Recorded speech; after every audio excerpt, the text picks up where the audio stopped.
Tummy tuck procedure में ये है कि आपके जो एक्स्ट्रा स्किन होती है और एक्स्ट्रा फैट होती है, जो कि एब्डोमेन का लोअर पार्ट हैंगिंग होता है मोस्ट ऑफ द फीमेल्स का और मेल्स का भी, उसको रिमूव किया जाता है। और साथ उसके ये है कि जो जिन औरतों के बच्चे होते हैं उनके जो रेक्टस मसल्स होते हैं वो लूज हो जाते हैं,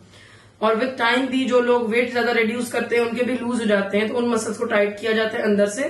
ताकि पेट जो है आपका बिल्कुल सीधा हो और स्ट्रेट हो और साइड्स में उसके कर्व्स बने।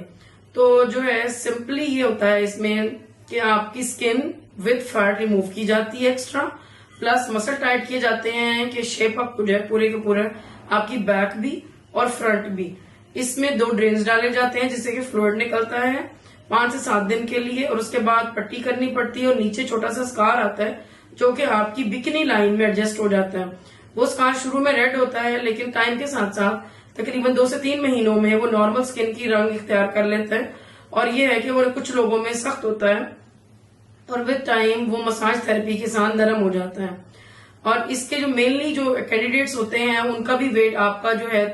20 से 30% आपके नॉर्मल वेट से ज्यादा होना चाहिए, और वो लोग जिनकी के पेट लटके हुए हैं और बाहर निकले हुए हैं और बाकी वेट उनका अपर बॉडी का लोअर बॉडी का ठीक है, तो वो होते हैं। और साथ ये है कि इसमें बेसिकली आपका जब ये प्रोसेस होता है तो झुककर चलना होता है। आप अपने नॉर्मल रूटीन के काम जो है 7 से 10 दिन के लिए नहीं कर सकते हैं, बच्चों को नहीं उठा सकते हैं, कोई वजन उठाने वाली चीजें नहीं उठा सकते हैं आप। और शुरू में कोशिश करनी चाहिए कि खांसी छींकें और आपको जो है बार बार कोई जोर ना लगाना पड़े पेट पे, वो चीजें करनी है और रिलैक्स रूटीन को फॉलो करना है। और अगर कोई कैंडिडेट्स इसको करवाना चाहते हैं तो उनका ये है कि उनको इसके लिए 1 हफ्ते की कम से कम अपनी जगह से छुट्टी लेनी पड़ेगी जहां पर भी वो काम करते हैं, जिस तरह का भी वो काम करते हैं। और जो लोग जहां पर काम करते हैं कि वजन जहां उठाना पड़े या उठना बैठना ज्यादा पड़े तो उनको तकरीबन 2 हफ्तों की छुट्टियां लेनी पड़ती हैं, क्योंकि 10 दिन के लिए आपको झुककर चलना पड़ता है इसमें, और ड्रेन्स होते हैं और आपको पट्टियां उसमें चेंज करनी पड़ती हैं। इसके साइड इफेक्ट्स में मेनली यही होता है कि समटाइम्स इन्फेक्शन होने के चांसेस होते हैं, समटाइम आपका स्किन का कोई पार्ट जो है जिसकी ब्लड सप्लाई जाने के चांसेस होते हैं, तो वो थोड़ा सा अगर लोअर पोर्शन डेड हो जाता है तो वो बाद में स्टिचेस लगकर और उसको साफ करके पट्टियों से तो वो ठीक हो जाता है, वो कोई इतना बड़ा इशू नहीं होता है। और मेनली इसमें एसिमेट्रीज के चांसेस होते हैं जो कि अगर आप किसी क्वालिफाइड से कराएंगे तो एक्सपीरियंस्ड होगा तो उसमें कम होंगे, लेकिन जब आप जैसे ही आप बेसिकली उस तरफ जाएंगे अनक्वालिफाइड लोगों की तरफ, तो फिर प्रॉब्लम्स बहुत है इस प्रोसीजर में।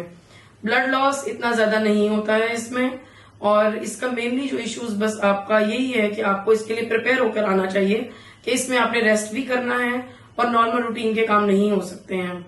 और बाद में इसमें आपको कंप्रेशन गारमेंट्स और मसाज करनी पड़ती है।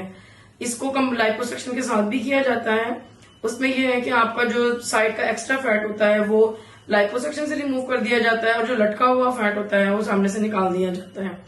तो जो भी कैंडिडेट्स चाहते हैं कि उनका जो लटके हुए पोर्शंस हैं एब्डोमेन के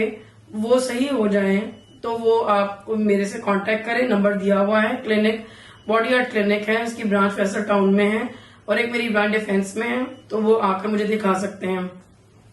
और जिन लोगों को हर्नियाज हैं पेट के, तो वो भी इस प्रोसीजर को अपने कंबाइंड करवा सकते हैं कि उसमें पहले आपका हर्निया ठीक किया जाता है, फिर आपका उसके साथ ही टमी टक कर दिया जाता है, ताकि आपका एक तो हर्निया दोबारा डेवलप ना हो और दूसरा ये है कि आपका एब्डोमेन अपनी एक शेप में आ जाए।